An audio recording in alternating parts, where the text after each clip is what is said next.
the teen Pope birth of of a sin, fire bearer. and the Pope who sold the papacy. Tonight, we explore the dark legacies of men who wore the papal crown not to guide souls, but to dominate, exploit, and deceive. From orgies in the Vatican to alliances with assassins, the worst popes in history remind us that not every man who sat on the throne of St. Peter was a saint. Some were tyrants, some were perverts, some were killers in robes. So before you get comfortable, as always, take a moment to like the video and subscribe to the channel only if you enjoy our content. Let us know where you're listening from and what time it is for you. Sometimes our stories are too interesting and we're working on some boring ones to help you sleep. But not tonight. Dim the lights, turn on a fan for some white noise, and let's cover what we have for tonight. Together. Pope John XII, the teen Pope of sin. He was just 18 when he became the most powerful religious figure in the Western world. A boy, crowned Pope with no experience, no spiritual depth, and no intention of leading a holy life. John XII, born Octavianus, inherited the papacy in the year 955, thanks to the influence of his powerful father, Alberic II of Spoleto, who essentially installed his own son as Pope while on his deathbed. But what followed was not a legacy of sacred devotion. It was a descent into scandal, violence, and unrestrained vice. John XII didn't see the papacy as a divine calling. He treated it as a toy. Roman historians from the time accused him of turning the Lateran Palace, the papal residence, into a brothel. Prostitutes were welcomed in holy chambers. Sacred relics were pawned off to fund his pleasures. And rather than preaching the Gospels, he was said to toast to pagan gods during drunken feasts and gamble with his bishops. And it wasn't just moral collapse, it was political chaos too. He angered many of his allies, especially the Holy Roman Emperor Otto I. Their alliance crumbled after John XII secretly negotiated with Otto's enemies. In response, Otto marched on Rome and forced a synod to investigate the Pope. The accusations brought forward by bishops were staggering: simony, murder, incest, and invoking demons. He was deposed, but not for long. John XII returned to power with the help of Roman mobs and immediately took revenge. He mutilated his enemies, executed bishops who dared oppose him, and resumed his debauchery. And then, just as suddenly as he appeared, his reign ended. In 964, the young pope died under mysterious and fittingly scandalous circumstances. One account claims he died after being struck by a jealous husband who caught him in bed with his wife. Another simply says he suffered a stroke while committing adultery. Whatever the truth, Pope John XII's short life was one of recklessness, lust, and betrayal. He didn't just stain the papacy, he defiled it. In the long shadow of church history, few names echo with as much disgrace. Pope Benedict IX, the Pope who sold his soul, and the papacy.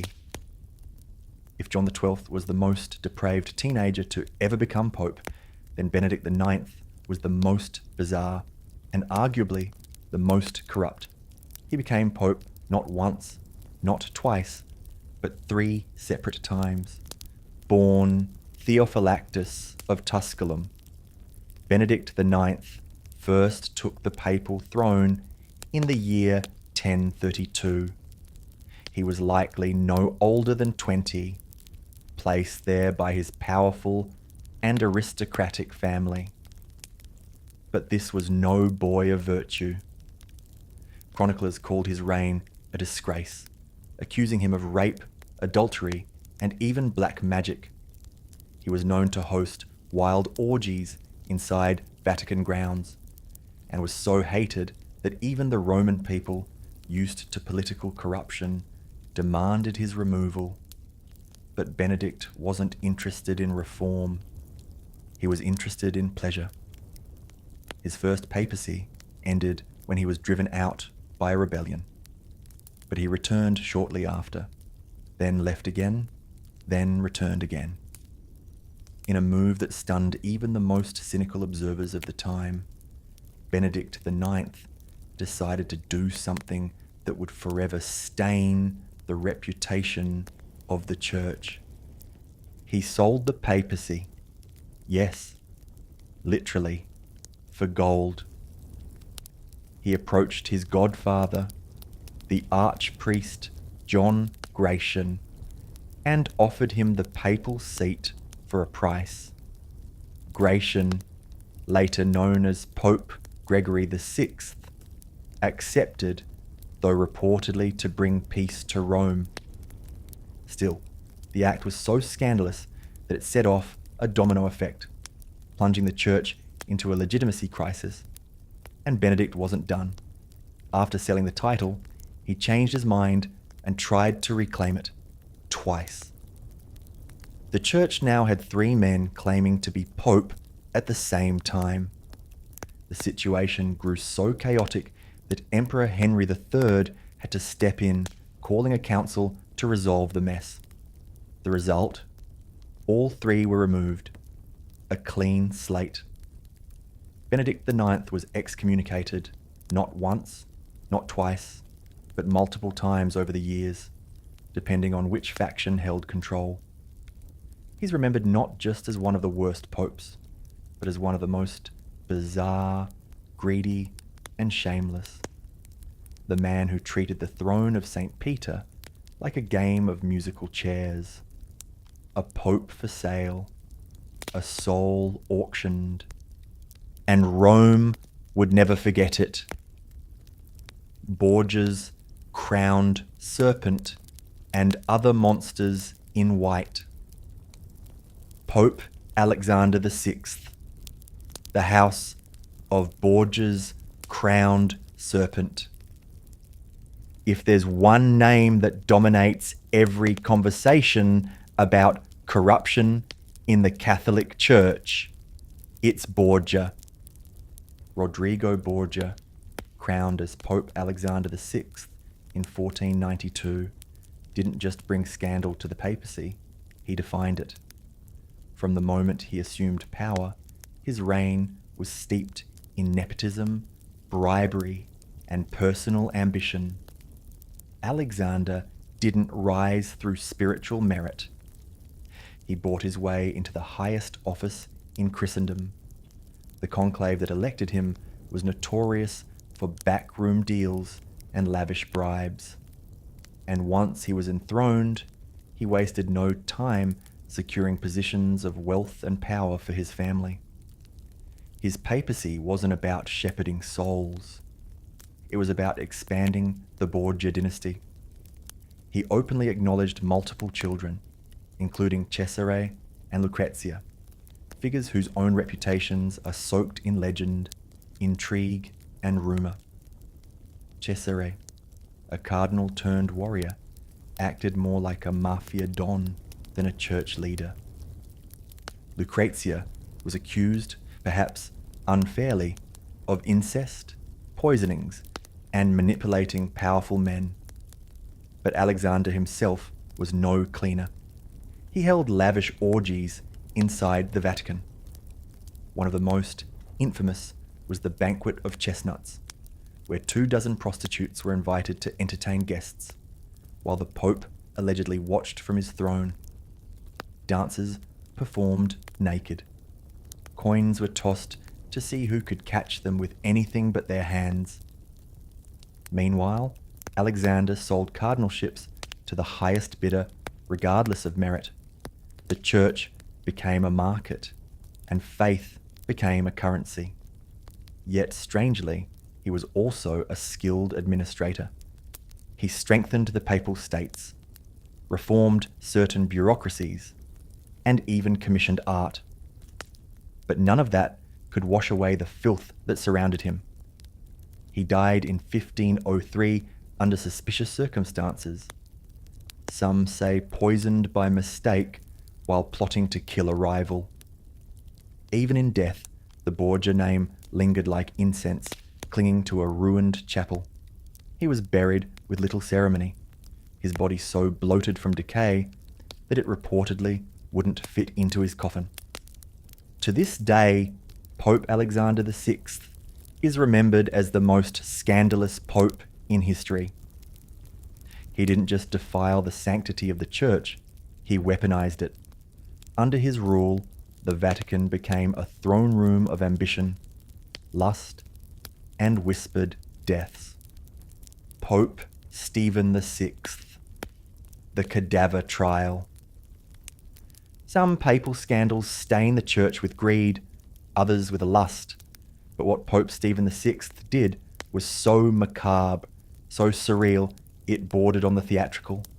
It's remembered today as the Cadaver Synod, a trial unlike any other in history. The year was 897. Rome was in chaos, torn between rival factions, and Stephen VI, a pope placed in power by the powerful Spoletan family, wanted revenge on his predecessor, Pope Formosus. But there was one problem. Formosus was already dead. So Stephen had his decomposing corpse dug up from its tomb, dressed in full papal regalia, and dragged into the Lateran Basilica to stand trial.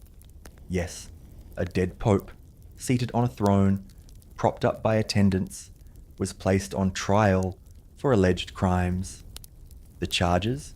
Perjury, violating canon law, and unlawfully ascending to the papacy. A deacon was assigned to speak on behalf of the corpse, answering Stephen's shouted accusations while the audience looked on, horrified. As the trial unfolded, the body slumped and swayed. Eventually, Pope Stephen VI declared Formosus guilty. The sentence? The corpse was stripped of its vestments, the papal fingers used for blessings were severed, and the body was thrown into the Tiber River.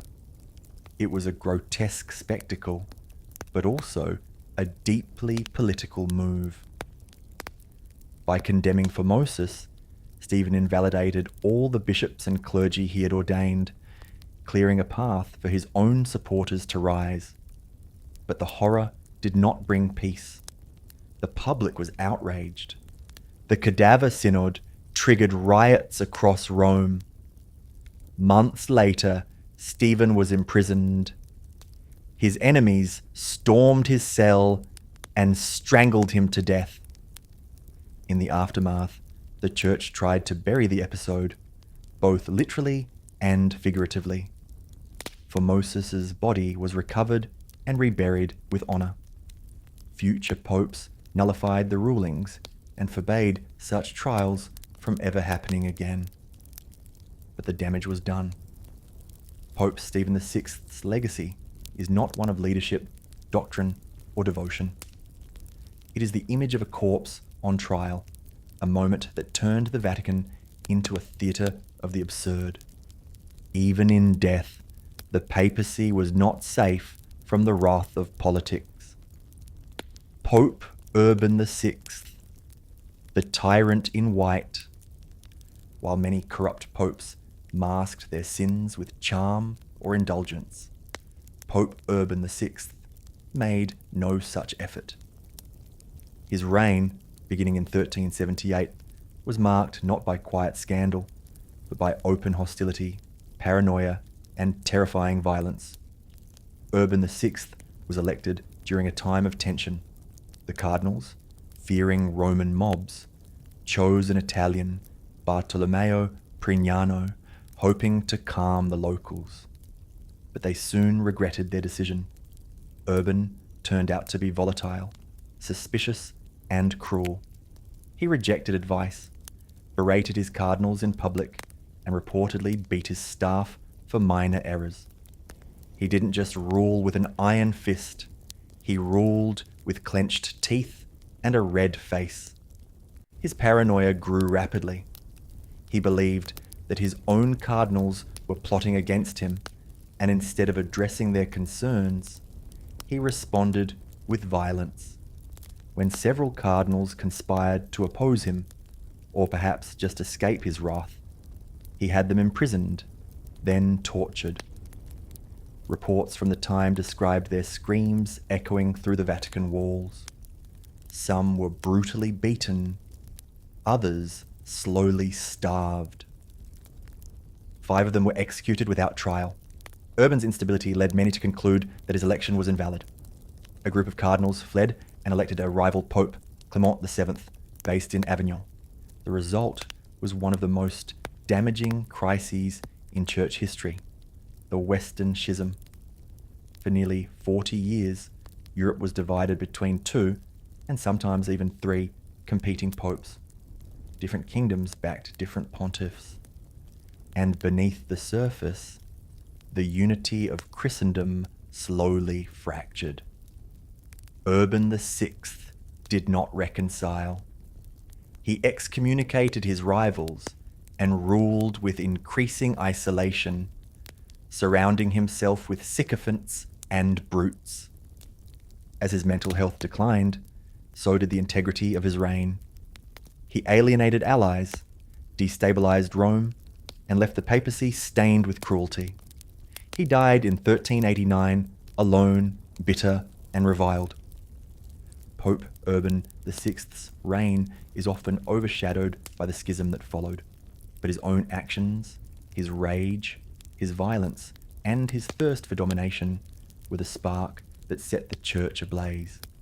He wasn't just a bad pope, he was a tyrant cloaked in holiness, and his shadow still lingers in the pages of papal history.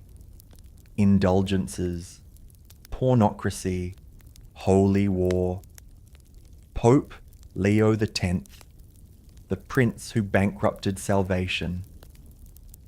When Giovanni de' Medici became Pope Leo X in 1513, he wasn't stepping into a spiritual office, he was ascending a throne.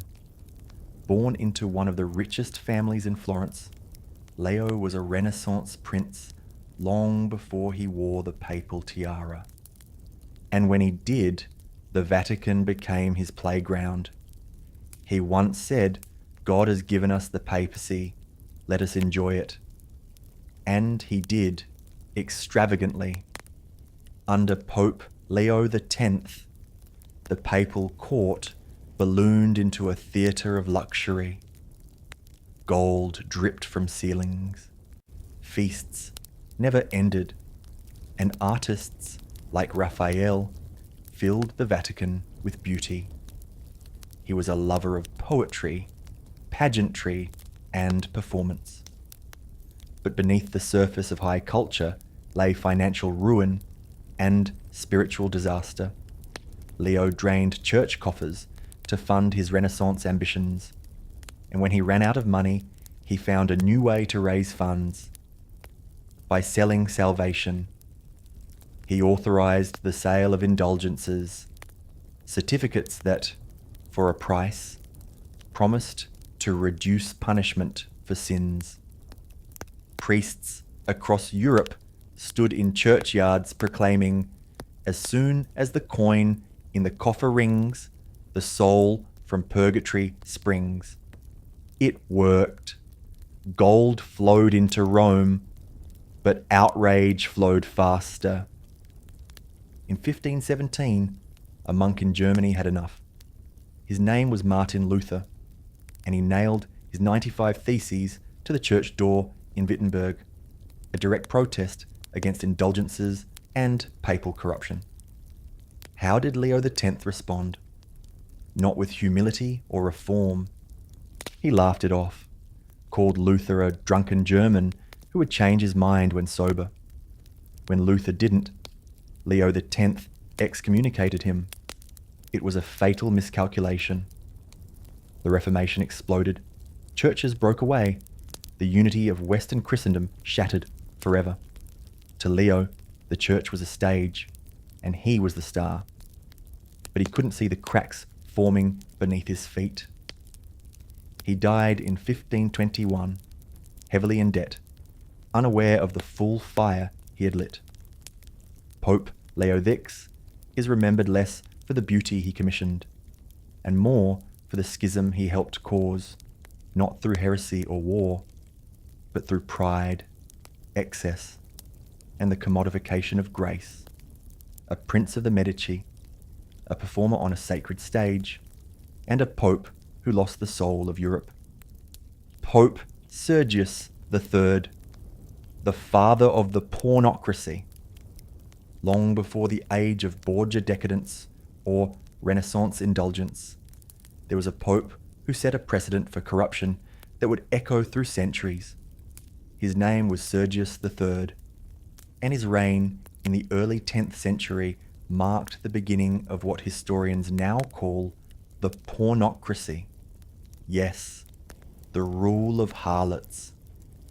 Sergius III became pope in 904 after a bloody struggle in which his rivals were assassinated. It was an era where the papacy wasn't a divine office. It was a prize in a brutal Roman power game. And Sergius, ambitious and ruthless, was willing to kill for it. But it was his relationship with a noblewoman named Marozia that truly defined his papacy. Marozia belonged to the powerful Theophylact family, which essentially controlled Rome during this period. According to chroniclers, Sergius took her as his mistress while she was still a teenager. Their affair produced a child who would later ascend the papal throne himself as Pope John XI. Yes, you heard that correctly. A pope fathered another pope. The Roman clergy whispered, the public grumbled, but none dared challenge him. Sergius ruled with an iron hand, restoring the memory of Pope Formosus, the same corpse tried in the infamous Cadaver Synod, only to have him re-condemned, then buried again without honour. It was political vengeance disguised as papal authority. He filled the curia with his supporters, sold church offices, and presided over what was arguably the most morally bankrupt period in papal history. While the Vatican should have been a beacon of spiritual leadership, it became a den of incestuous alliances and backdoor deals. The holiest office in Christendom had become a family business for Rome's elite. Under Sergius, the foundations of papal dignity cracked. He died in 911, still in power, still feared, but never revered. Pope Sergius III isn't as well known as the Borgias or the Medici popes, but his reign marked the beginning of nearly 60 years where the papacy was controlled by one Roman family through seduction, manipulation, and bloodline. He was the father of the pornocracy, a pope not just corrupted by power, but entwined in a legacy of lust and hereditary sin. Pope Boniface VIII, the pope who declared himself God on earth. When Pope Boniface VIII rose to power in 1294, he inherited a papacy in crisis. His predecessor had resigned, a rare and humble act. Boniface, however, was the opposite of humble. He saw the papal throne not as a burden of service, but as a throne of domination. He famously declared, "I am Caesar, I am emperor." But it was his bull Unum Sanctum that truly captured the scale of his ego. In it, Boniface claimed that submission to the Pope was absolutely necessary for salvation. He placed himself above kings, above emperors, above everyone. He believed that not only did he rule the church, but all of Christendom. And he meant it. Boniface tried to exert control over European monarchs, especially Philip IV of France. But Philip wasn't just any king. He was shrewd, ruthless, and deeply resentful of papal overreach. When Boniface issued edicts interfering with French taxation of clergy, Philip responded with accusations, heresy, immorality, and even witchcraft. What followed was unprecedented. In 1303, a group of armed men, led by a French ally, stormed the papal residence in Anagni. They slapped the Pope across the face, a literal blow to papal authority. For 3 days, Boniface was held prisoner, humiliated by the very monarch he had tried to dominate. Though he was eventually freed, the damage was done. Boniface VIII died shortly after, either from illness or, as some say, rage and humiliation. But his downfall didn't stop there. Years later, his body was exhumed by enemies who claimed it reeked of sulfur, a symbolic gesture accusing him of damnation. And when Dante Alighieri wrote the Divine Comedy, he placed Boniface in the 8th circle of hell, the place reserved for corrupt churchmen. Pope Boniface VIII is remembered as the man who pushed papal arrogance to its breaking point. He saw himself as the ultimate ruler. But in trying to become a god among men, he nearly destroyed the respect for the papacy altogether. His story is a cautionary tale. When sacred power is wielded without humility, it becomes tyranny cloaked in divinity. Pope Innocent III, the crusader of blood and fire. Don't be fooled by the name.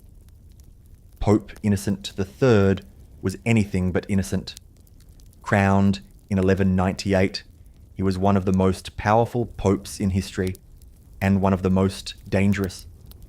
Unlike other corrupt pontiffs who indulged in personal pleasures, Innocent pursued power on a global scale. His weapon wasn't gold or women, it was holy war. Under his rule, the papacy became an empire of swords. Innocent III launched the Fourth Crusade, a military campaign supposedly meant to retake the Holy Land. But it never even reached Jerusalem. Instead, in a shocking twist, the Crusaders turned on Constantinople, the Christian capital of the Byzantine Empire. In 1204, they sacked the city, looted churches, raped nuns, and stole relics in the name of God. This wasn't just a military disaster, it was a spiritual betrayal. Innocent claimed he was outraged. But by the time his condemnation reached the Crusaders, they had already declared victory and sent him spoils of war. But perhaps even darker was the Albigensian Crusade, a war he declared not in the Middle East, but within Europe itself. In southern France, the Cathars, a Christian sect labelled heretical, were spreading ideas that threatened the church's authority. Instead of sending theologians, Innocent sent knights. His message? Kill them all. God will sort them out. In 1209, the city of Béziers was attacked.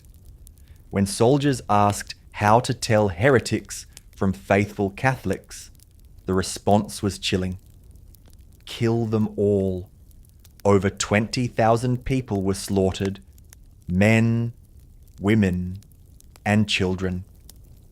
Under Innocent III, The church declared war on its own people. Heresy was punished with extermination, and the seeds of the Inquisition were quietly planted during his reign. He died in 1216, satisfied with his campaigns and reforms.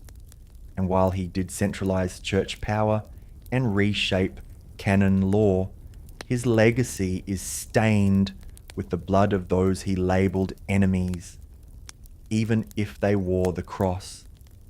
Pope Innocent III didn't just rule the church, he weaponized it.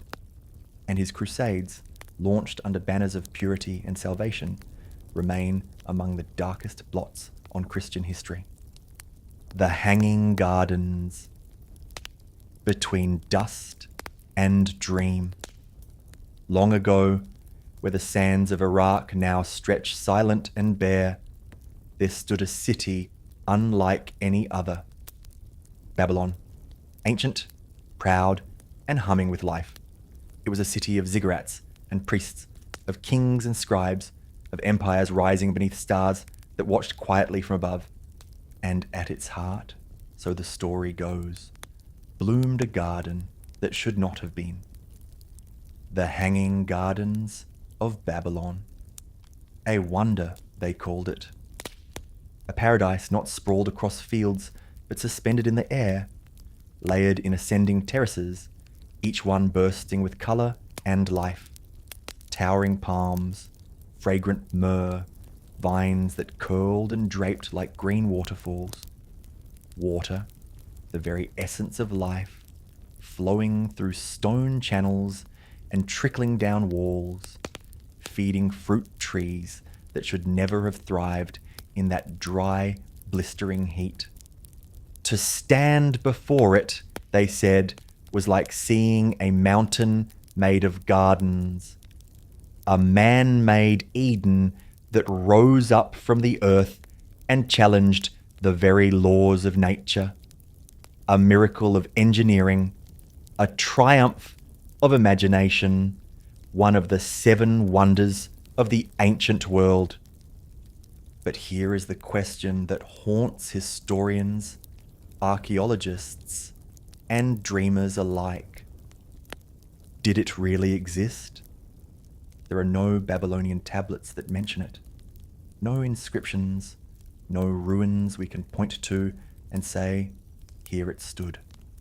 All we have are the accounts of later Greek and Roman writers like Strabo and Philo of Byzantium, who described the gardens with awe, but from a distance of centuries. Could something so grand, so seemingly impossible, have simply vanished? Or worse, have never been there at all? And yet, the legend endures. Perhaps it's because the story is too beautiful to let go. The idea that in a sun-scorched empire of dust and conquest, a king might build something purely for love, a garden for his homesick queen, who longed for the green hills of her native land. That image has never left us. It lingers in poems, in paintings, in whispered hopes that somewhere beneath the ruins, roots still sleep in silence. The Hanging Gardens may be lost, or never real, but the mystery is very much alive. To understand the gardens, we must first understand the city said to cradle them, Babylon. Situated along the Euphrates River in what is now modern-day Iraq, Babylon wasn't just a city, it was a statement. Massive walls wide enough for chariots to race atop. Towering temples. The famed Ishtar Gate, glazed in deep blue and adorned with golden lions and dragons. Babylon was the jewel of Mesopotamia, the pride of the Neo-Babylonian Empire, and at its center stood King Nebuchadnezzar II, the man most often credited with building the Hanging Gardens. He reigned in the 6th century BCE, a master builder and conqueror who transformed the city into an architectural marvel. Under his rule, Babylon became a city of unprecedented scale, filled with temples, palaces, and ziggurats that reached skyward like mountains of mud brick and faith. But among the stone and ceremony, one story stands apart. A tale whispered by later Greek historians that Nebuchadnezzar had married a woman from the distant forested land of Media, possibly Queen Amytis, and that she, homesick for the green hills of her childhood, found only flat desert and endless dust in Babylon. So the king built her a garden, not just a courtyard or a grove, but a structure so vast and intricate that it seemed to hang in the air, layered like the hills she missed, an offering of greenery in a land of fire, a gift of love wrapped in engineering. This version of the story is deeply romantic, almost too perfect, and yet it persists. Greek historians such as Strabo and Diodorus Siculus described the gardens centuries later, writing of terraces stacked like steps to heaven, of irrigation systems lifting water from the river to the highest levels. They wrote with confidence, even though they had never seen the gardens themselves. So, was this a real architectural marvel, or the ancient world's most enduring fairy tale? In a city as ambitious as Babylon, ruled by a king who reshaped landscapes, it's not hard to believe he might attempt such a feat. And perhaps, in the cracks between myth and memory, there once bloomed something truly extraordinary. A dream made of stone, water, and longing. If the hanging gardens were real, they were more than a testament to beauty. They were a miracle of ancient engineering. Imagine trying to grow a mountaintop garden in the middle of a desert, not just ground-level plants, but full-grown trees, shrubs, and flowering vines suspended over stone in blazing heat, with little rainfall and no natural hills to build upon. To keep such a garden alive, the ancients would have needed more than green thumbs. They would have needed genius. Greek accounts give us clues. They describe terraces stacked like steps, built atop vaulted foundations made of baked brick and asphalt. The soil was layered thick, deep enough to root tall trees. But more astonishing than the architecture was the irrigation. How, in an age without modern pumps, could water be lifted from the Euphrates River to the uppermost levels of the garden? The answer may lie in a device known even then, the Archimedean screw, or a similar early water lifting mechanism, a spiraling tube housed in a cylinder, turned by hand or foot, raising water upward through rotation. If the Babylonians had something like it, and there's reason to believe they did, it could have allowed for a continuous flow, feeding cascading streams that trickled from one level to the next. The system would have had to be maintained constantly. A living machine, not just an ornament. Channels carved through stone, gutters hidden beneath the foliage, workers tending to the pipes as well as the plants, and all of it concealed beneath a blanket of leaves and blossoms, so that to the outsider, the garden appeared to breathe on its own. To the ancients who saw it, or who believed they did, it must have seemed like magic. A floating forest, a hill sculpted from water and will, something no other city could claim. But to today's archaeologists, it raises questions. Could such technology have existed in 6th century BCE Babylon? Or are we underestimating what ancient minds could achieve with enough ambition and a king's love? Perhaps that's what made the Hanging Gardens so wondrous. Not just their beauty, but the quiet message they carried. That even in a desert, the impossible could grow. Silence, misplaced wonder, and a garden in Nineveh. As magnificent as the Hanging Gardens sound, there's a strange silence at the core of their story. A silence that has puzzled scholars for centuries. While later Greek and Roman writers spoke of them in vivid detail, Babylonian sources, the people who would have built and lived among these gardens, say nothing. There are no surviving tablets, no royal inscriptions, no temple records that describe such a garden. And this is odd because the Babylonians were meticulous record keepers. They wrote about crops, taxes, gods, even the dimensions of buildings and the names of their architects.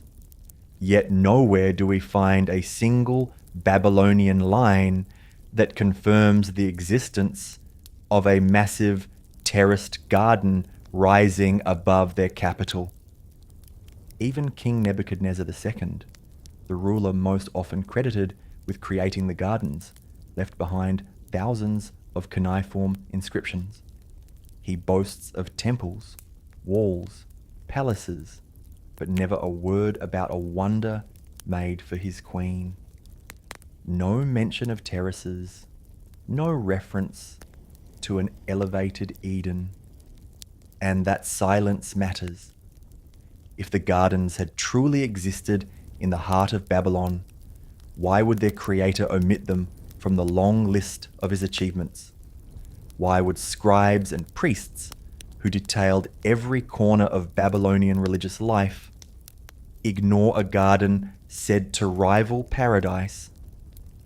Some argue that the gardens were destroyed early, vanishing long before Greek writers ever laid eyes on Babylon.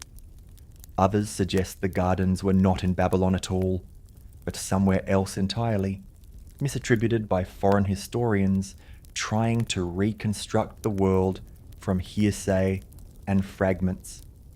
One theory points to Nineveh, the capital of Assyria, where the Assyrian king Sennacherib wrote of gardens watered by aqueducts and an elaborate water-raising device. Could the Greek authors have confused one Mesopotamian city for another? Or perhaps the gardens never existed, not physically.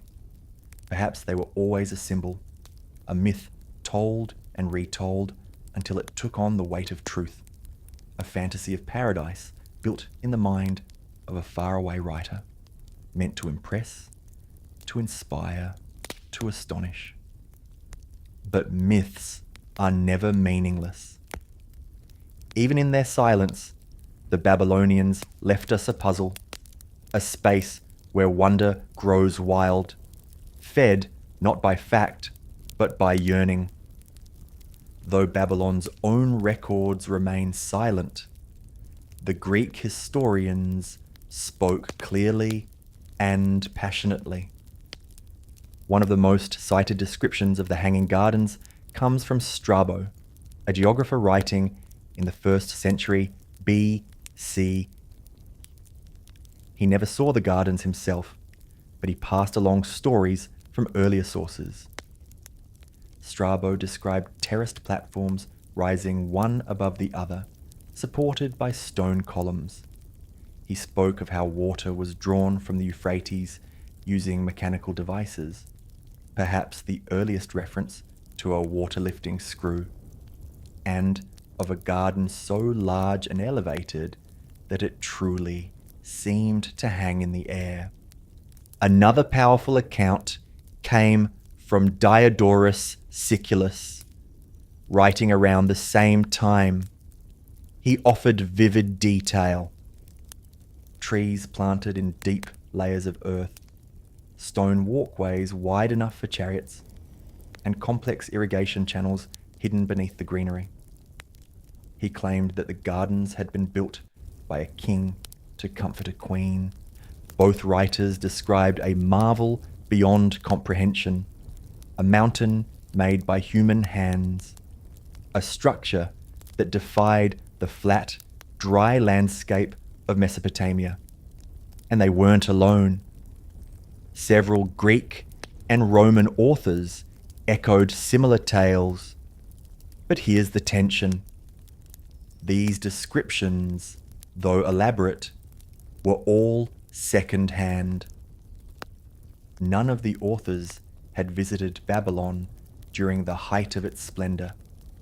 Many were writing centuries after the supposed construction of the gardens. By then, Babylon was already fading, a crumbling memory on the edge of the known world. Were these accounts based on oral tradition, embellished travelers' tales, or were they distorted echoes of something once real, now swallowed by time? Still, these descriptions endured. For the Greeks, who revered order, beauty, and harmony with nature, the image of a lush, tiered paradise rising from the desert must have seemed like the perfect synthesis of human power and artistic vision. Whether real or exaggerated, the stories passed from scroll to scroll, century to century, until the Hanging Gardens became one of the 7 wonders of the ancient world, a title not easily earned and never forgotten. Sometimes we believe in things not because we can prove them, but because the world feels richer if they were true. If the Hanging Gardens weren't in Babylon, then where were they? One of the most compelling alternate theories comes not from denial, but from redirection. In the 20th century, a new voice emerged, that of Dr. Stephanie Dalley, a British Assyriologist who challenged the long-standing assumption that Babylon was the home of the Hanging Gardens. After decades of study, she proposed something radical. The gardens were real, but they were built in Nineveh, not Babylon. Nineveh, once the glittering capital of the Assyrian Empire, sat farther north along the Tigris River. Its great king, Sennacherib, ruled in the 7th century BCE, about a century before Nebuchadnezzar's time.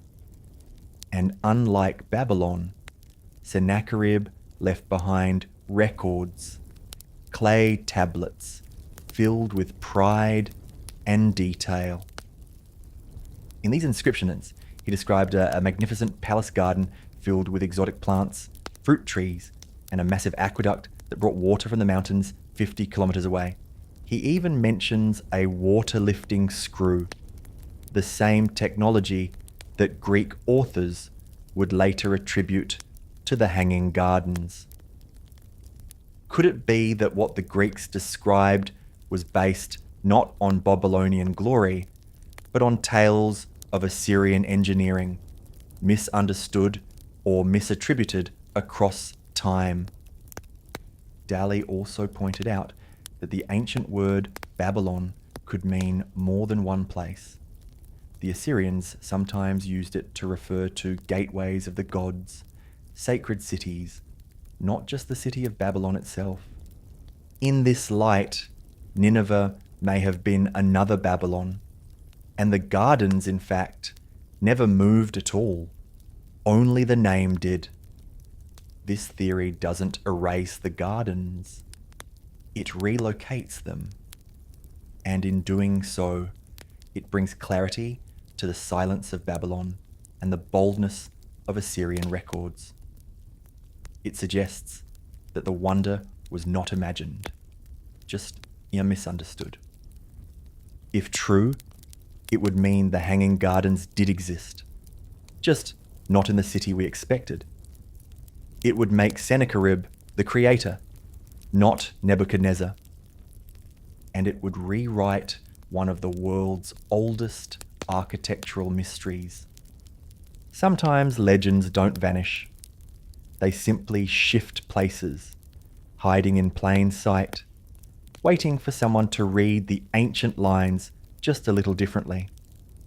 Love, ruin, and money from barter to blockchain.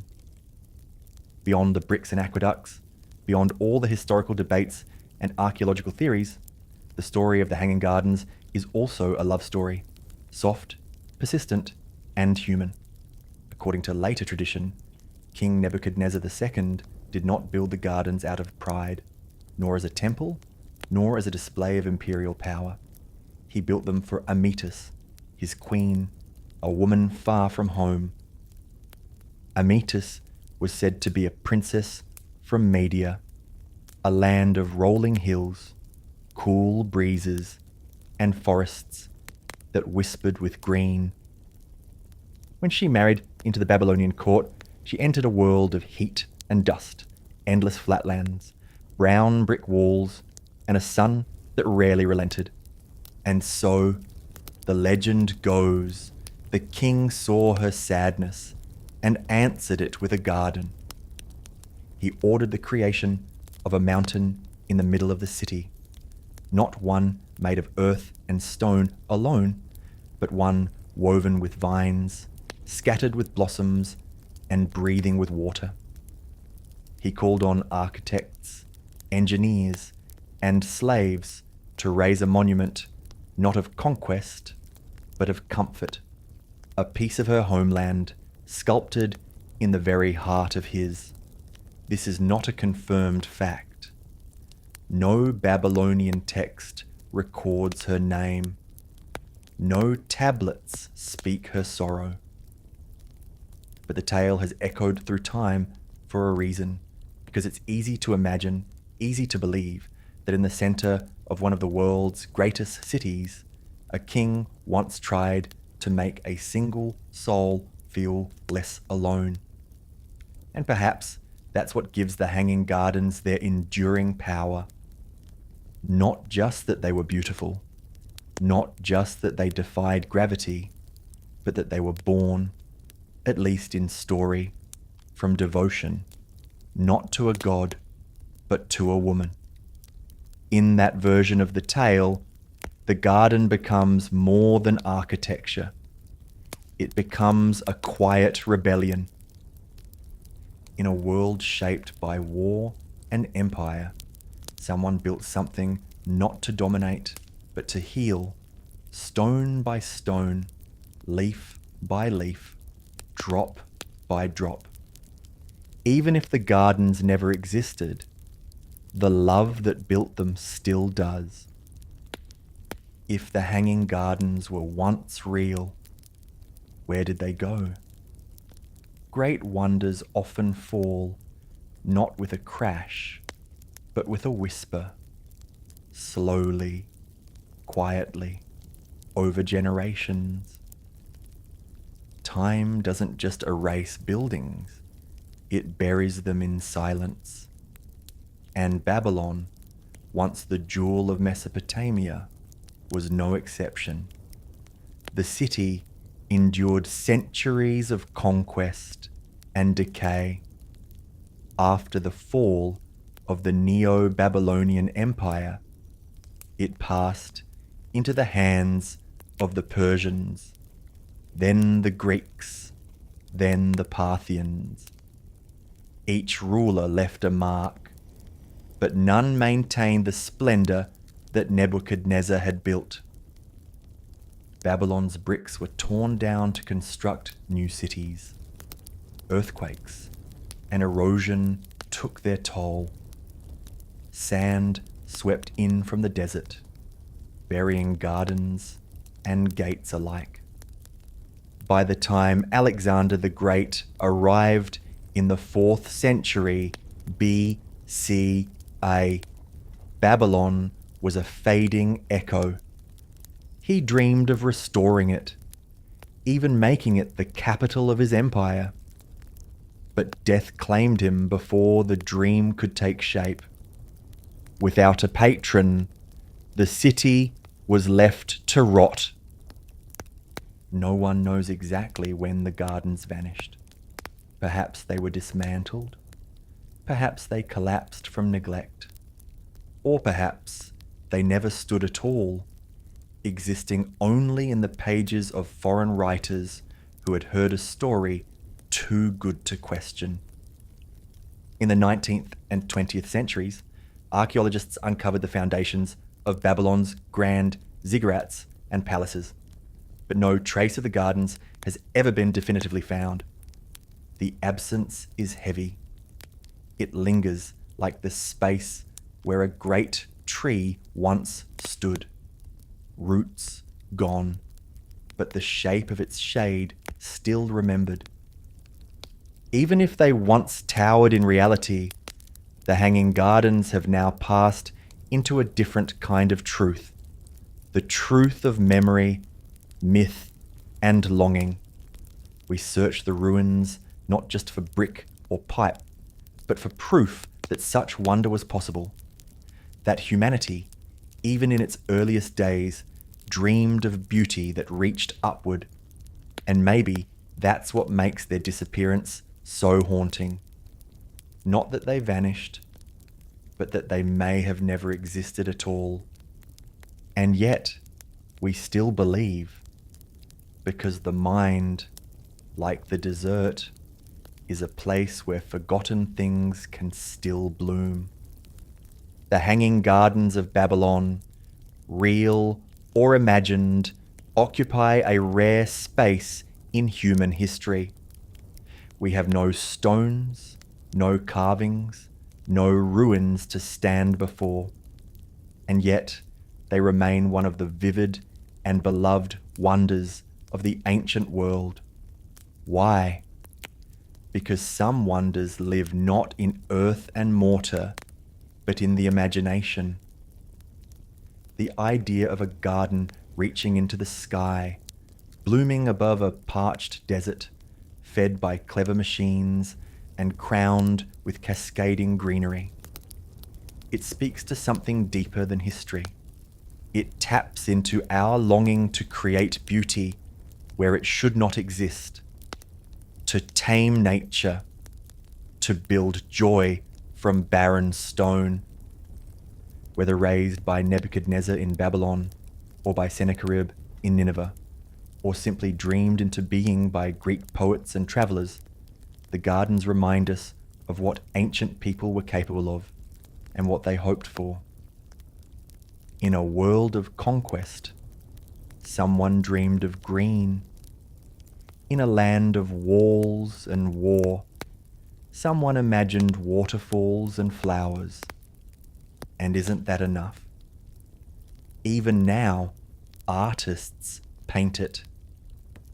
Writers write it. Engineers puzzle over it. Filmmakers render it in vivid digital forms, a place no one alive has seen, and yet we all feel as if we have. We can picture it. The damp stone beneath bare feet, the scent of jasmine in the wind, the splash of water echoing through terraces. A garden not made to be conquered, but to be remembered. It's the possibility of the Hanging Gardens that makes them eternal. We dig for ruins and debate ancient texts because we want them to be real. But maybe the truth is, they already are. Not in Mesopotamian soil, but in the collective memory of humanity. A shared vision passed from hand to hand, mind to mind, for more than 2,000 years. And in that way, they have never disappeared. they hang still, not above Babylon, but above us all, suspended in time, blooming in silence, rooted in wonder. And sometimes, late at night, when the world grows quiet, we remember. Even in the hottest deserts of history, something green once grew. Before coins jingled in pockets and bills changed hands at markets, there was a time when humanity had no money, yet trade still flourished. It was a world of barter, where goods and services were exchanged directly. A farmer with a surplus of grain might trade it for fish from a nearby river. A skilled potter could swap bowls and jugs for woven cloth. It was a system built on mutual need. But bartering had its limits. Imagine this. You're a shepherd with 3 goats, and you want salt. You find someone with salt, but they have no need for goats. The deal falls apart. This is known as the coincidence of wants. The challenge of finding someone who both has what you want and wants what you have. In small villages, where everyone knew one another, this was manageable. But as communities grew into cities, and cities into kingdoms, bartering became clumsy, slow, and impractical. The next step was to find something that could stand in for value. Something that could be agreed upon by everyone. Durable, portable, and ideally scarce. Early societies began to lean on objects that were easy to measure and hard to fake. Sometimes that meant using livestock. A goat might be worth 2 chickens or 10 measures of grain. In other cultures, it meant salt. In fact, the word salary comes from salarium, the Latin term for the salt rations paid to Roman soldiers. Other societies turned to tools and weapons, polished axe heads in the Stone Age, or bronze blades in ancient China, not necessarily to be used, but because they held clear value and could be exchanged. These were not yet money in the form we know today, but they were a bridge between barter and currency. They allowed people to assign abstract value to physical goods. And more importantly, they introduced the idea of value being stored and passed along. Before coins, before numbers stamped on silver discs, there was a far more ancient truth. People have always needed ways to trust each other in trade. And currency, in its earliest form, was simply a promise, carved not in paper or metal, but in human need. Coins, banks, blockchain, and the war for Troy. As human societies expanded and bartering grew too complex, a quiet transformation began. Communities started to adopt objects of agreed value, not because they were useful, but because everyone agreed they were valuable. This was the birth of proto-currency, the first stepping stones toward money as we know it. One of the earliest and most widespread forms was the cowrie shell. Small, smooth, and pearly white. These shells came from the Indian and Pacific Oceans. They were naturally beautiful, hard to counterfeit, and easy to carry. Cowries began to appear across vast regions, from Africa to China, used in trade, tribute, and even dowries. In some African kingdoms, large bags of cowries were stored in royal treasuries like modern bank vaults. In ancient China, bronze imitations of cowries were cast and circulated like coins. But cowries weren't alone. In ancient Mesopotamia, people used measured silver, not coins, but weighed lumps for trade. Merchants carried scales to weigh silver in shekels, and contracts recorded exact amounts. Silver had no standard shape or stamp yet, but it held value, especially in urban economies where accounting was key. Meanwhile, in Mesoamerica, the Aztecs used cacao beans as currency. These weren't just used to make chocolate. They were counted, stored, and protected like money. 10 beans might buy a meal. 100 could fetch a small woven cloak. In the Philippines, gold rings and bars called piloncitos were used in markets centuries before colonial influence. In some parts of Africa, iron tools, such as hoes or spears, were accepted in trade, not for their use, but for their consistent value. What connected all these systems was the shift in thinking.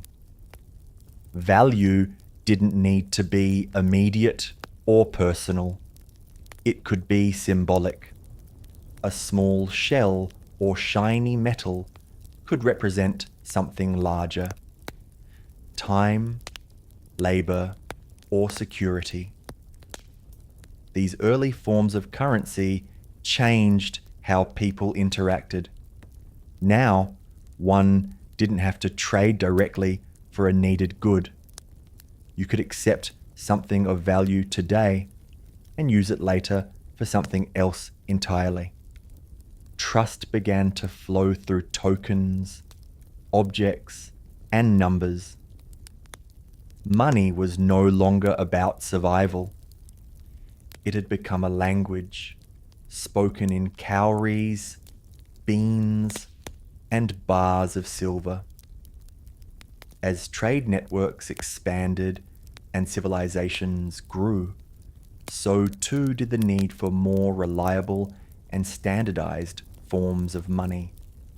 Trusting in cacao beans, cowries, or weighed silver worked, but only up to a point. What societies needed next was uniformity. Money that didn't just represent value, but carried an authority behind it. This led to one of the most significant shifts in economic history: the rise of metal as money. Metals like gold, silver, copper, and bronze had already been used in trade for centuries.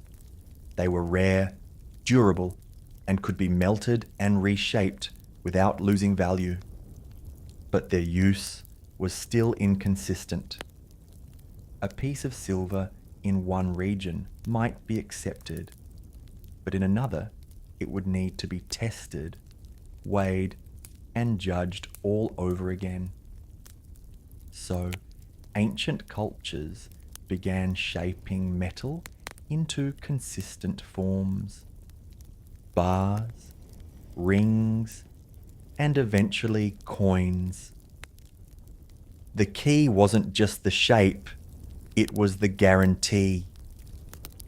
Some of the earliest known coins came from the ancient kingdom of Lydia in what is now Western Turkey around 600 BCE. These coins were made of electrum, a natural alloy of gold and silver, and stamped with images, lions for example, as a mark of authenticity from the Lydian king. Now, the value wasn't just in the metal, it was in the seal.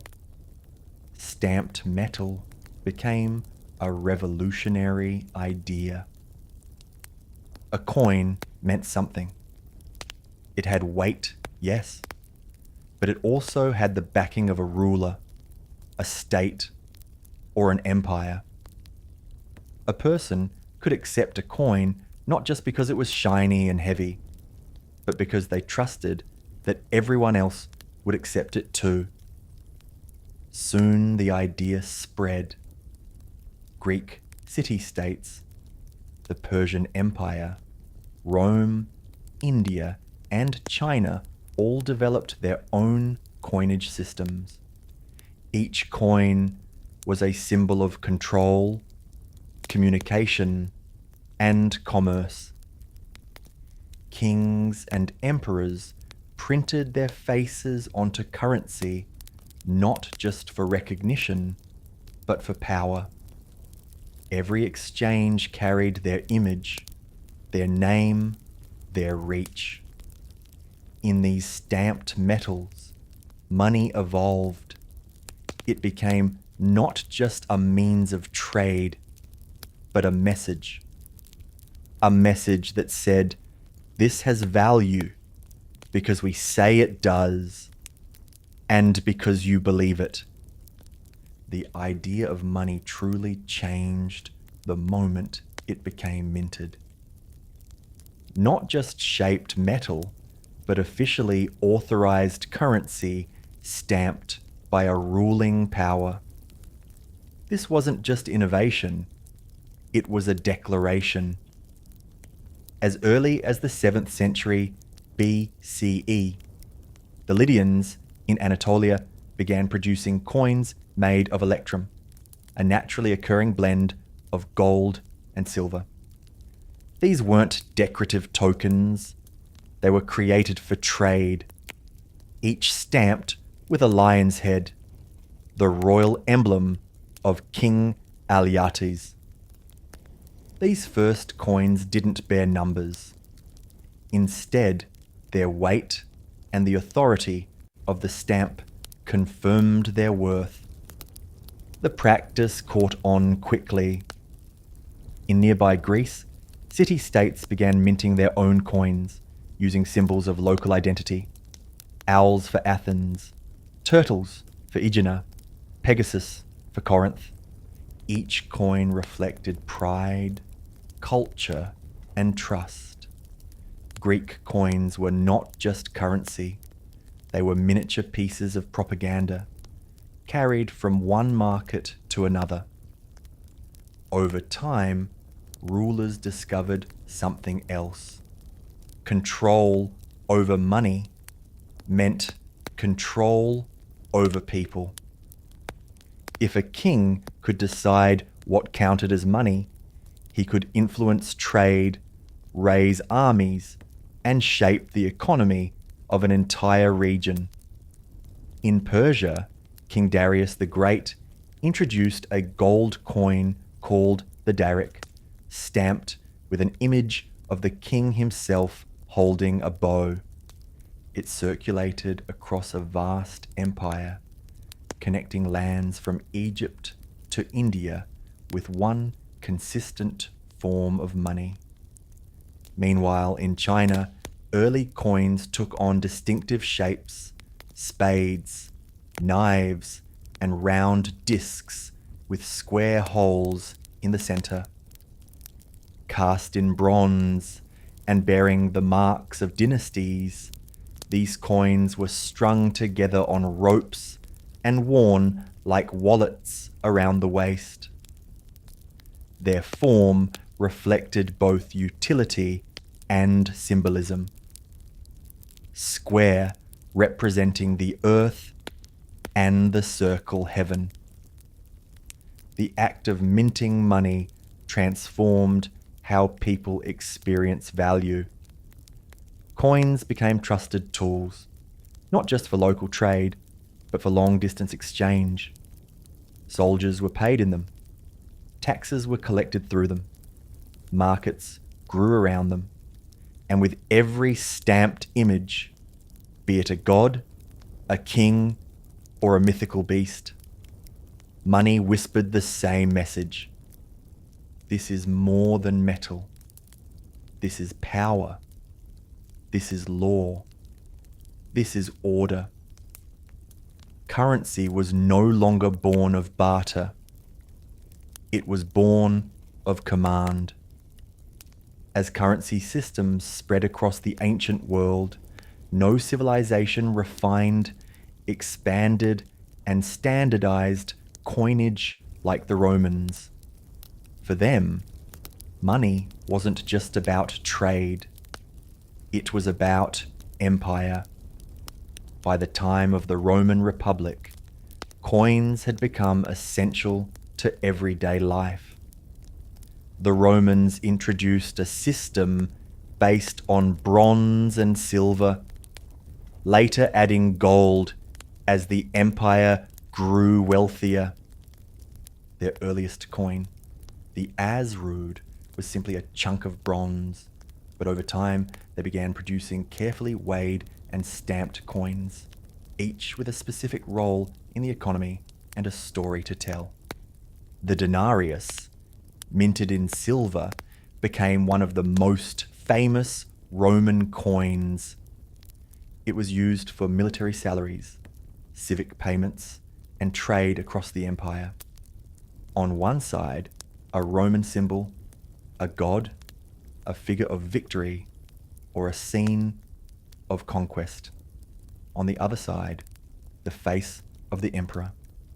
In this way, coins became political tools. Every transaction was also a moment of propaganda, the emperor's image placed directly into the hands of his people. It reminded them who ruled, even when they were simply buying bread or paying a tax. But Roman currency wasn't just powerful, it was complex. The empire used different metals, values, and mints scattered across regions. As Rome expanded, it absorbed the monetary systems of other cultures, reissuing local currencies under Roman authority.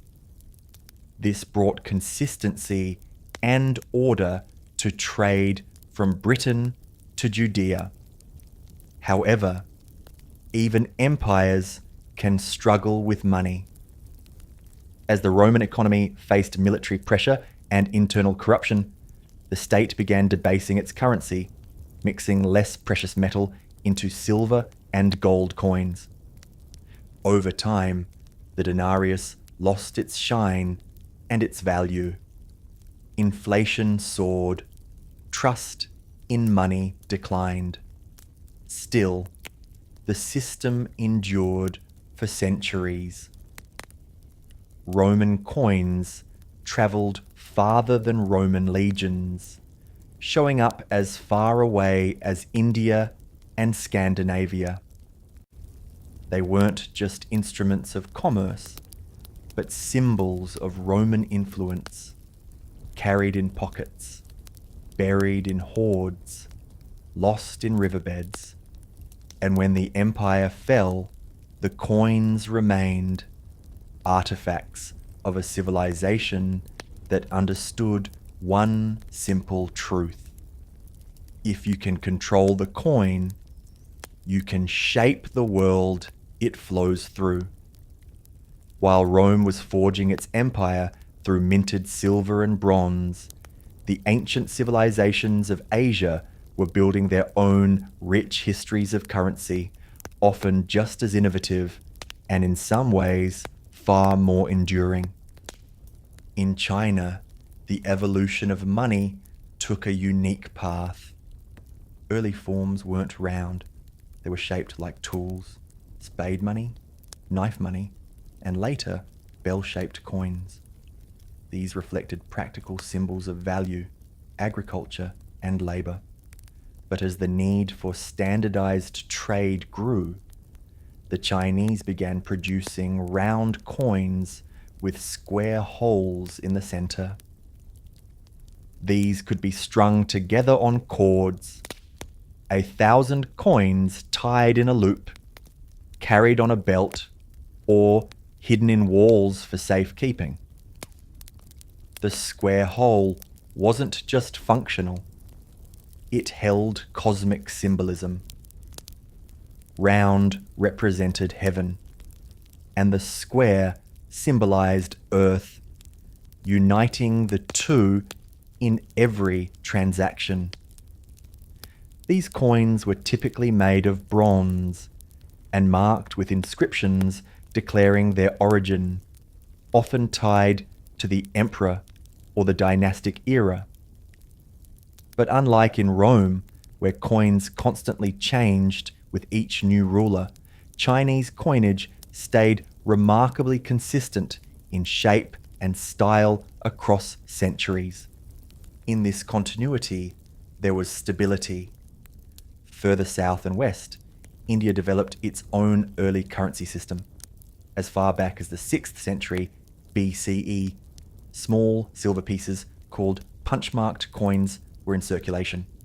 They were irregular in shape, stamped with symbols like suns, elephants, or hills, not faces.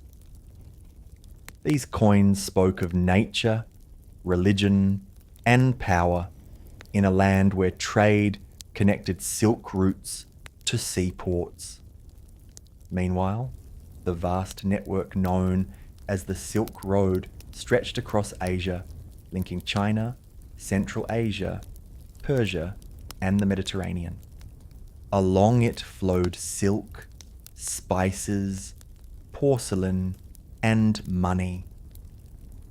Coins of Chinese emperors, Roman Caesars, and Persian kings all passed hand to hand, crossing deserts and mountains, carried by merchants, monks, and caravans. In the East, currency wasn't just about spending. It was about philosophy, stability, and identity. Coins became part of rituals, of offerings, of ancestral worship. Some were never meant to be used, only buried, burned, or gifted. And while empires rose and fell, the coins remained, quiet messengers from the past, whispering across centuries in the language of value. By the time metal coins had been circulating for over 1,000 years, another revolution was quietly unfolding, not in the West, but in China. There, among merchants, scholars, and dynasties, a new idea began to take root. Money didn't have to be heavy. It could be written. The first known use of paper money dates back to the Tang dynasty, around the 7th century CE. Initially, it wasn't official currency, just promissory notes issued by wealthy merchants and trusted lenders. Travelers across long distances found it easier to carry paper receipts than bags of bulky coins. The idea was simple. Instead of hauling silver, you carried a note promising payment in silver, backed by a reliable source. It wasn't long before the government took notice. By the 11th century, during the Song dynasty, China began issuing the world's first government-backed paper currency, known as jiaozi. These notes were printed with official seals, expiration dates, and intricate patterns to prevent counterfeiting. They were lighter, easier to transport, and incredibly efficient for large-scale trade. This invention came centuries before paper money appeared anywhere else in the world. While Europe still clinked with metal, China was trading with slips of ink-stamped mulberry bark. But paper money brought new risks. Coins had intrinsic value. They were made of metal that could be melted or repurposed. Paper, on the other hand, was only valuable because the government said it was. This required an entirely new kind of trust, not in gold, but in the promise behind the paper. Inflation became a danger. In times of political instability or overprinting, the value of paper could plummet. Still, the innovation stuck. The Yuan dynasty, under Mongol rule, expanded the use of paper money across their vast empire, even issuing notes in multiple languages. When Marco Polo arrived in China in the 13th century, he was stunned. He described the system in awe, noting that Kublai Khan's paper notes held power equal to the coin of the realm. To the European mind, it was alchemy, turning paper into gold. But the Chinese had simply realized something profound. Money was no longer a thing, it was a belief. A shared trust, printed, sealed, and carried like a whisper across continents. As trade routes stretched across continents and economies grew more complex, carrying coins or even paper notes became risky and inefficient. Merchants needed a way to store value safely and move wealth without hauling heavy sacks of silver. And so, out of necessity, emerged one of the most transformative inventions in the history of money, the bank. The earliest banking systems appeared in the ancient world, in Mesopotamia, Egypt, and Greece. But it was during the medieval period, particularly in the Islamic world and Renaissance Italy, that banking became institutionalized. In bustling cities like Baghdad, Cairo, and later Venice and Florence, wealthy merchant families began offering credit, loans, and deposit services. A trader in Cairo could deposit gold with a banker, receive a written note of credit, and then redeem it weeks later in Damascus, a system remarkably similar to modern checks. The most powerful of these institutions were not kings or priests, but families like the Medici, who financed voyages, wars, and empires. They didn't just store money, they moved it, multiplied it, and controlled it.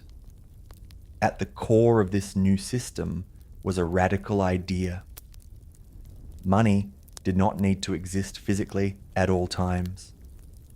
You could have a promise, a ledger entry, and that alone could be traded, borrowed against, or invested. With that came the concept of credit, the trust that someone would repay their debt in the future. Entire networks of trade began operating not on coins, but on confidence. Banks issued letters of credit, notes, and eventually began creating money through lending. This shift transformed economies. Wealth could now move faster than caravans. Fortunes could be made not just by mining gold, but by lending it. A merchant's influence no longer depended on what he carried, but on what he was owed.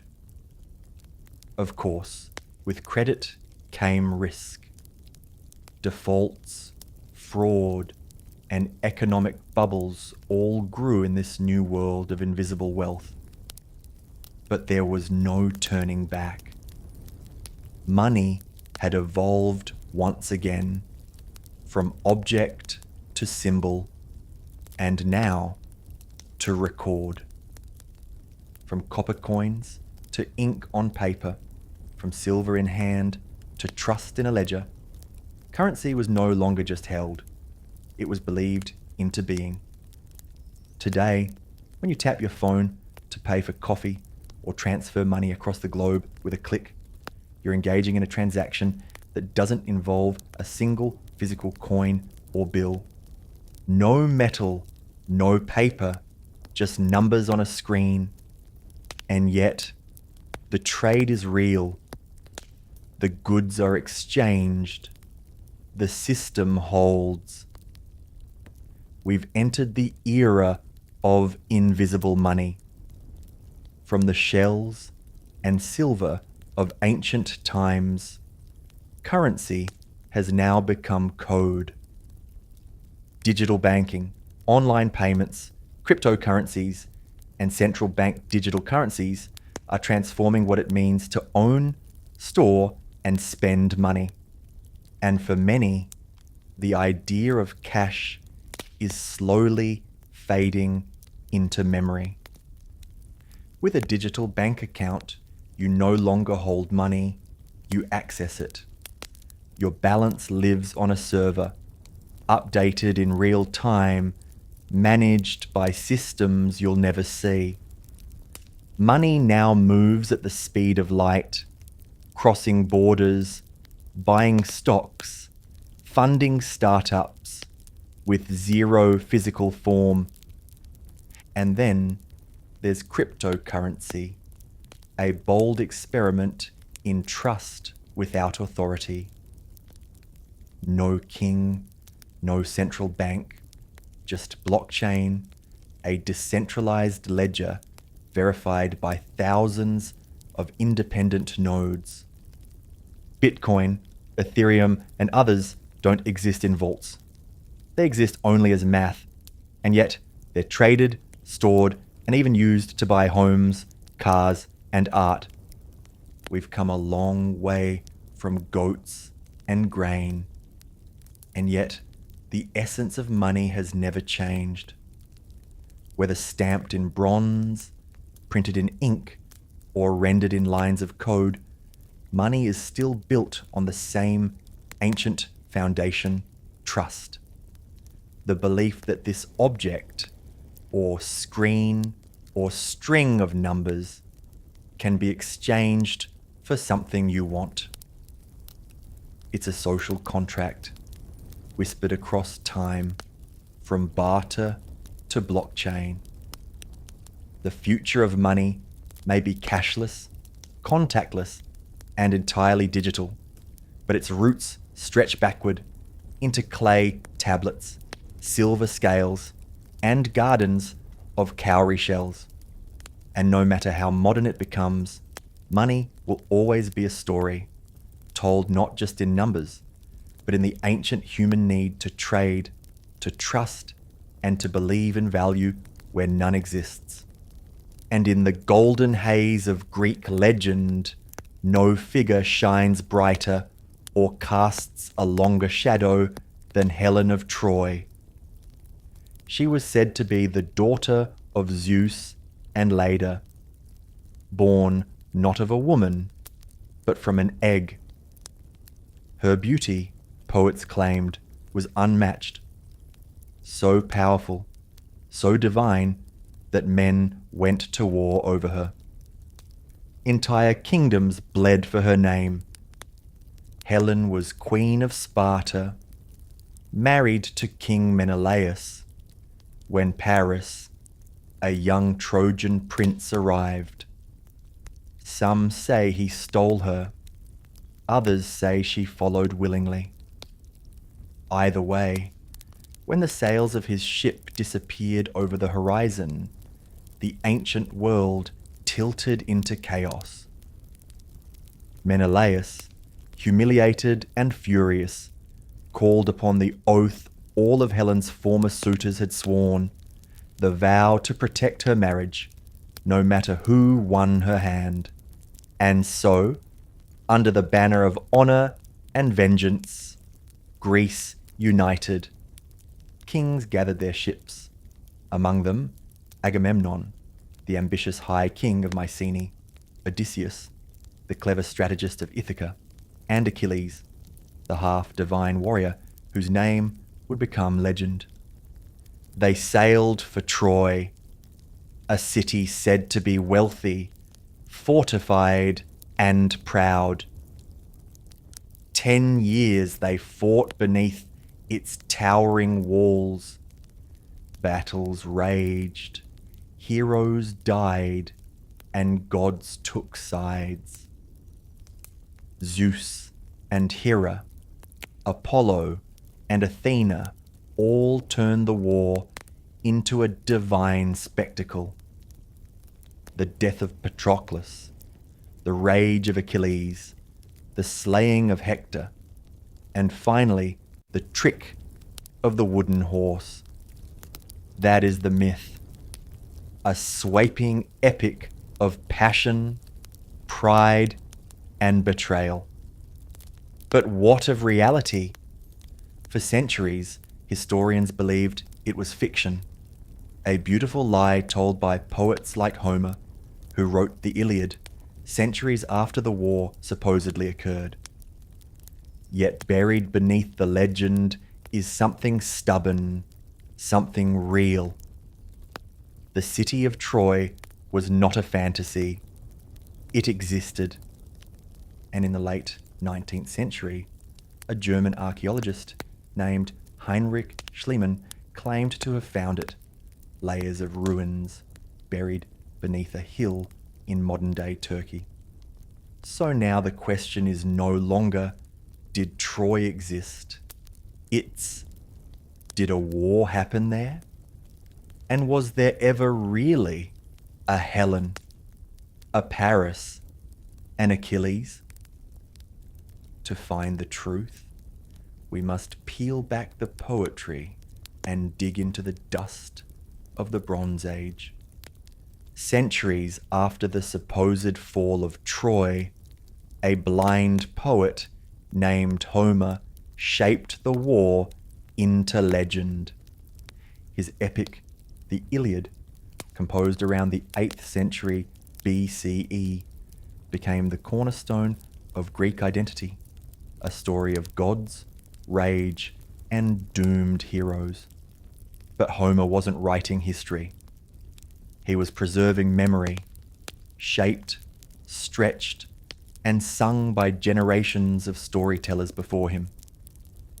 The Iliad doesn't begin with the abduction of Helen. It begins with Achilles' anger, months into the war. Gods walk the battlefield. Heroes duel in single combat.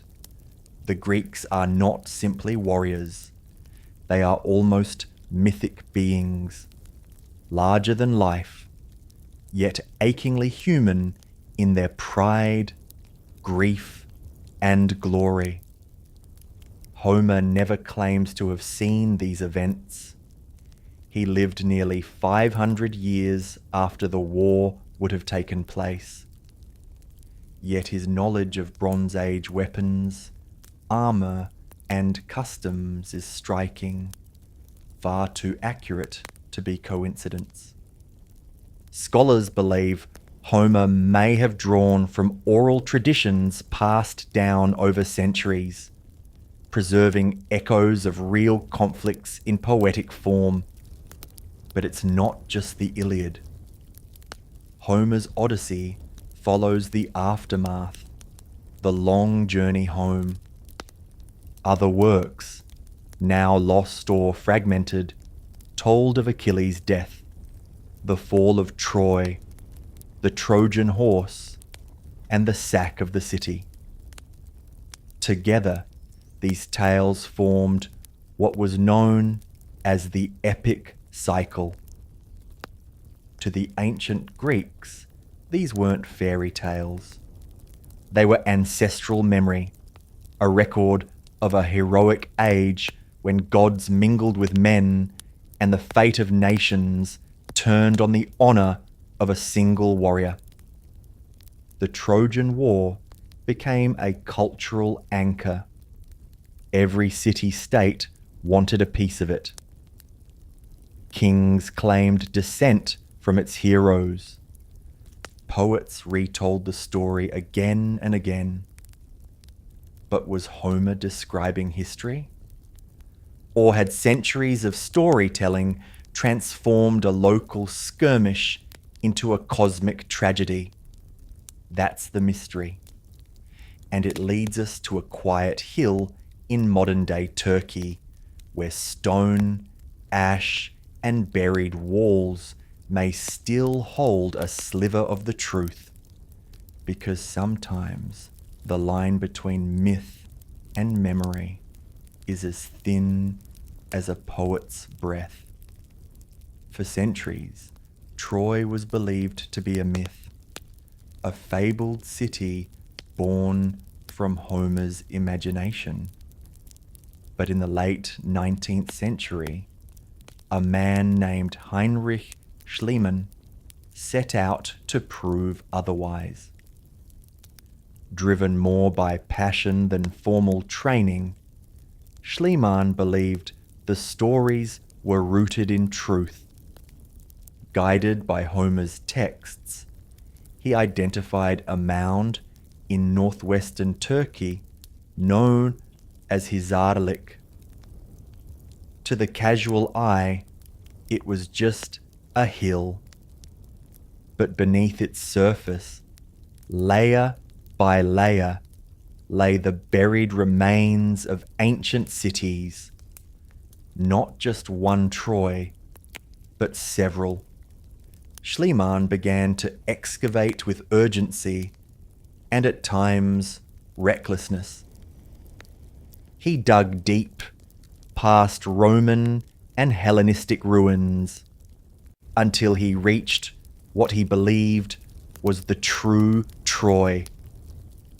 There, he claimed to discover Priam's treasure, a collection of gold jewelry and artifacts, which he dramatically declared belonged to the king of Troy himself. He even adorned his wife in them for a photograph. A romantic but highly controversial move. Modern archaeologists later found that Schliemann had dug too deep. The layer he identified dated back to around 2500 BCE, far too early to be the Troy of Homer. But above it, in layer 6 and 7, were cities from the late Bronze Age, around 1300 to 1200 BCE, precisely the era when the Trojan War was said to have occurred. These layers revealed fortified walls, large towers, and signs of destruction by fire. In layer 7, archaeologists found evidence of arrowheads, slingshots, and collapsed buildings, signs of siege or warfare. Could this have been the city that faced the wrath of Mycenaean Greece? Not all scholars agree. Some suggest the destruction was due to an earthquake or a civil conflict rather than an invading army. Others argue the war, if real, was a smaller conflict later expanded into legend. Still, the city at Hisarlik is now widely accepted as the historical Troy, a powerful settlement that controlled trade routes between the Aegean and the East, a city worth fighting for. So perhaps the war was real. Perhaps not as Homer told it, but real enough to inspire 3,000 years of story. And that in itself is a kind of truth. While Troy may have been real, no war could exist without an opposing force. In Homer's story, that force was the mighty coalition of Greek kings, but in historical terms, they would have come from the Mycenaean civilization. The Mycenaeans were the dominant power of mainland Greece during the late Bronze Age, from roughly 1600 to 1100 BCE. They left behind massive palaces, written records, and rich tombs filled with weapons, gold, and art. The most famous of these palaces sat atop a hill in Mycenae, the supposed seat of King Agamemnon, the man who led the Greek forces to Troy. Unlike Homer's tales of honor and fate, Mycenaean society was pragmatic and militaristic. Their palaces were built like fortresses. Their warriors were buried with armor and swords. Their art depicted war chariots, sieges, and soldiers in formation.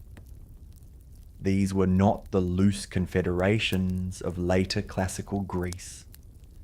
They were centralized kingdoms run by powerful rulers and an administrative elite. And they weren't isolated. Mycenaean pottery has been found across the eastern Mediterranean, in Egypt, the Levant, and yes, even near Troy. They were traders and seafarers, but also raiders and conquerors.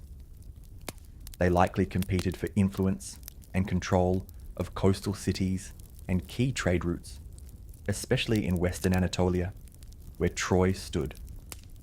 In Linear B, their early script, we even see signs of a military culture that demanded tribute, recorded taxes, and listed detailed inventories of arms and armor.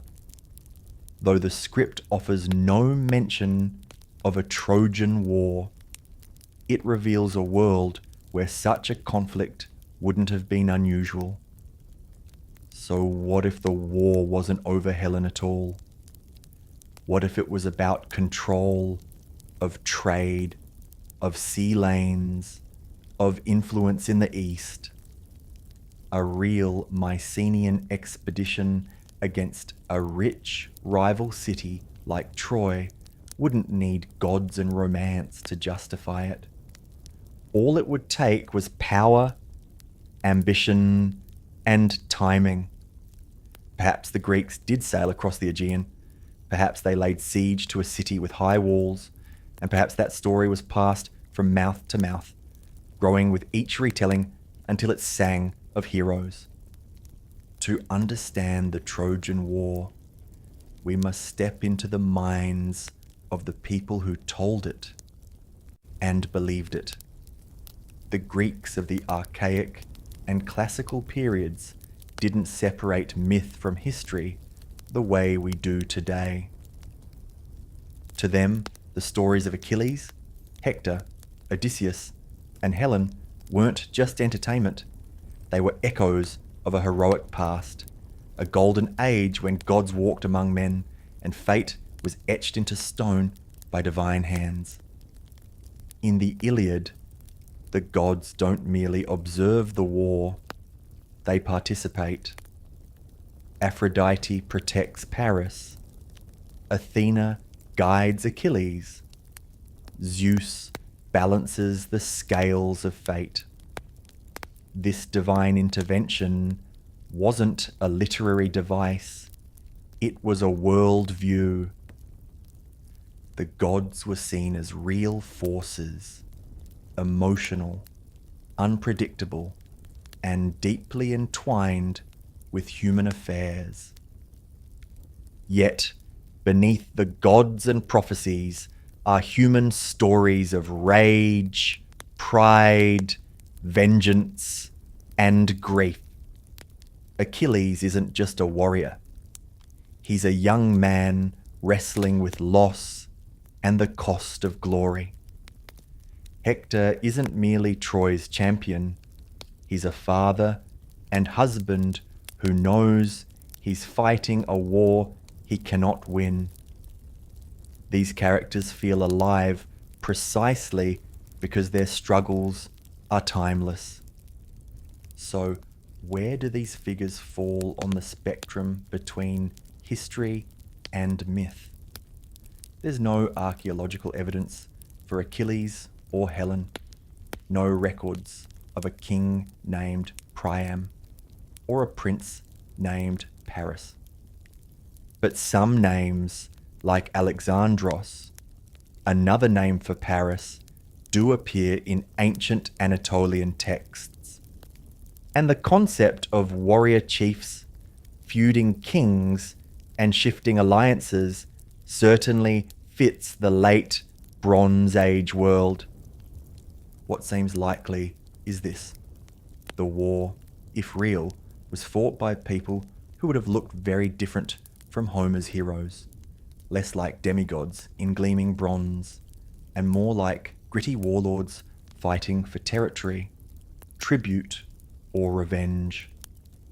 But over time, the memory of their struggle became something more. It was told and retold, not just to preserve fact, but to shape identity. For the Greeks, the Trojan War became a mirror, reflecting their values, fears, and dreams.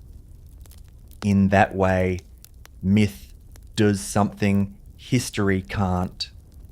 It feels true, even when it isn't. And that is why it endures. If there is one moment from the Trojan War that echoes louder than all others, it is this: the fall of Troy. And at the heart of it lies the most famous trick in Western storytelling: the Trojan horse. According to Homer's later commentators, and told most fully in Virgil's Aeneid, the Greeks, unable to breach Troy's mighty walls after 10 long years, devised a cunning ruse. They pretended to sail away, leaving behind a giant wooden horse as a supposed offering to the gods. The Trojans, weary from war and eager to believe it was over, brought the horse into the city gates as a trophy. That night, as the city slept, Greek soldiers hidden within the horse emerged, opened the gates, and let in the returning Greek army. Troy was sacked, its temples burned, its people slaughtered or enslaved. Priam, the king, was cut down, and the once mighty city was reduced to rubble, a tragic end to a proud civilization. But did it happen? Archaeology shows that Troy 7a, one of the layers uncovered at Hisarlik, was indeed violently destroyed around 1180 BCE. Charred remains, broken walls, and a sudden end to habitation all suggest catastrophe. It fits the timeline. It fits the legend, yet there is no physical trace of a giant wooden horse. No records of a deception that clever. It may have been a poetic invention, a metaphor for betrayal, or a dramatic flourish added by later poets to give the story its unforgettable climax. Some scholars suggest the horse could have been a misunderstood siege engine, or even a forgotten term for an earthquake or internal revolt. Others believe it never existed at all, that it was a story crafted for symbolic power rather than factual truth. But whether myth or metaphor, the fall of Troy represents something more: the collapse of a world. In the decades following Troy's destruction, many great Bronze Age cities, from Mycenae to Ugarit, also fell. Trade routes broke down, languages vanished, civilizations crumbled. The Trojan War may have been the last great chapter of a fading age, and the horse, whether real or imagined, became the door through which that ancient world stepped into legend. The fall of Troy didn't end the story. In fact, for many ancient audiences, it was just the beginning. The aftermath of the war echoed through the ancient world like a long, sorrowful chord. Homer's Odyssey follows Odysseus, who wandered for 10 years after the war, facing monsters, witches, and the wrath of Poseidon. His journey became a tale of endurance, longing, and the cost of victory. Other heroes met darker fates. Agamemnon, the great king who led the Greeks, was murdered by his wife upon returning home. Ajax took his own life after being dishonored. Menelaus returned to Sparta with Helen, but their reunion, according to some accounts, was cold and distant. And then there was Aeneas, a Trojan prince who, according to Roman mythology, escaped the burning city with his father and young son.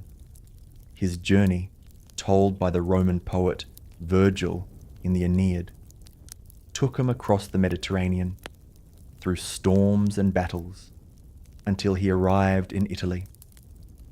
There, he was said to be the forefather of Rome itself. This wasn't just a story, it was political mythology.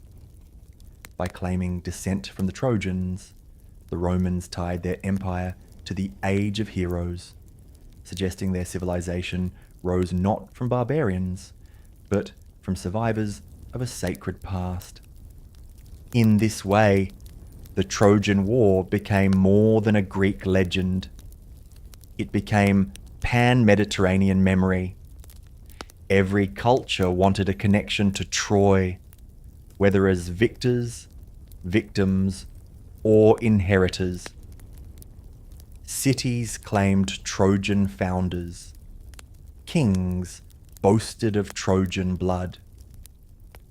But what does this tell us about the reality of the war?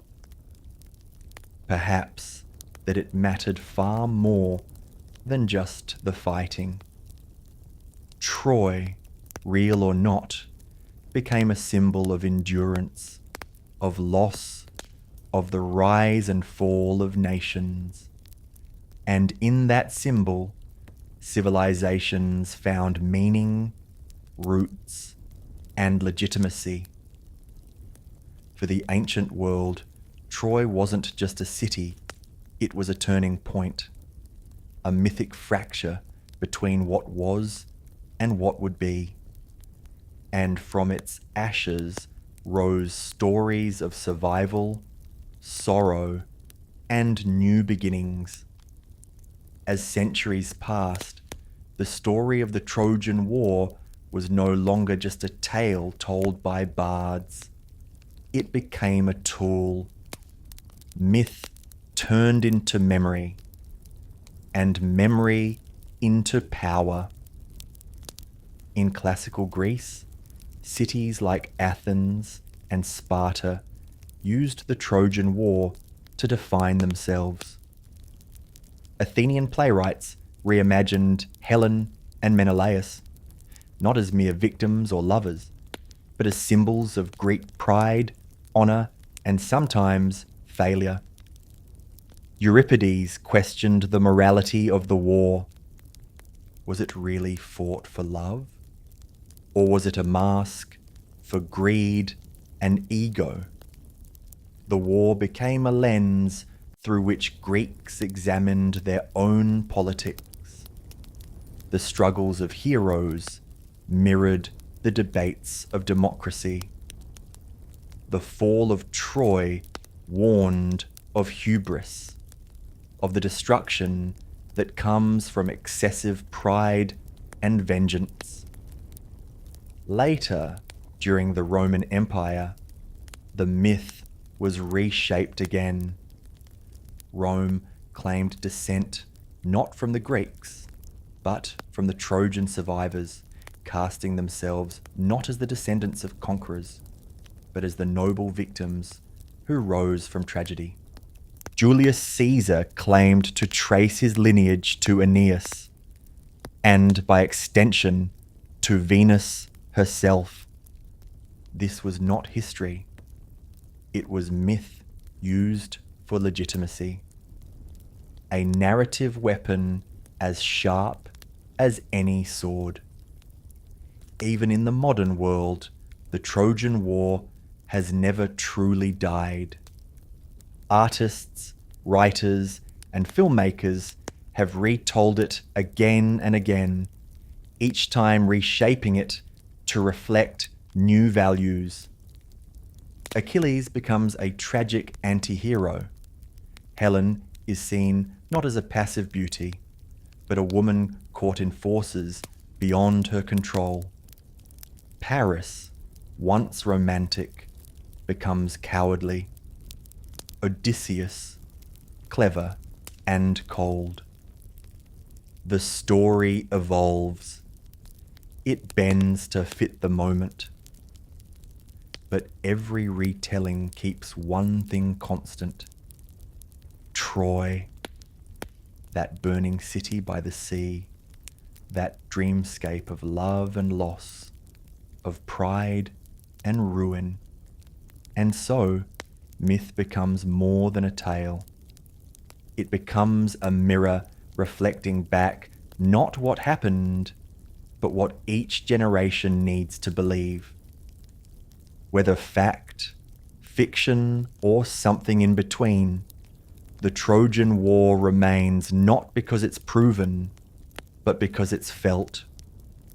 A tale told in every age to remind us what it means to fight, to fall, and to be remembered. In the end, when we ask whether the Trojan War really happened, we're not just seeking facts. We're chasing something more ancient, more human meaning. We may never know for certain if Helen truly walked the towers of Troy, or if Achilles fought beneath its walls. No clay tablet names him. No grave has yielded a shield of divine bronze. And yet, we return to the story again and again, because at its core, the Trojan War isn't about perfect records or irrefutable ruins. It's about the way memory survives when written in emotion, in honor, grief, love, and pride. The details may be blurred, exaggerated, or wholly invented, but something happened. There was a city, there was a war, and from it, a story so powerful, it shaped the identity of civilizations. Historians now believe the war, if it occurred, was likely not a single epic siege, but a series of conflicts over time, fought for access to trade routes, resources, or dominance in the region. Troy may have fallen not from a wooden horse, but from fire and time. Yet, the myth refuses to vanish.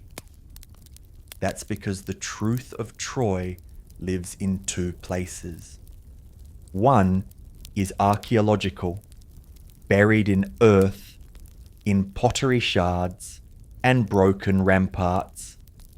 The other is emotional, carried in verses, in songs, in dreams. The poet Homer, whoever he truly was, understood this better than anyone. His words gave us a version of the war that transcends time. His Troy was not just a city, it was a stage for all human drama. Love and loss, glory and ruin, the things that make us ache and remember. So, did the Trojan War really happen? Yes and no. Not in the way we imagine, but not wholly imagined either. It is part truth, part memory, part mirror. And in the space where those overlap, legends are born. Troy may have burned, its walls may have crumbled, but its story endures. Not because it is perfect, but because it still speaks to the fire we carry inside.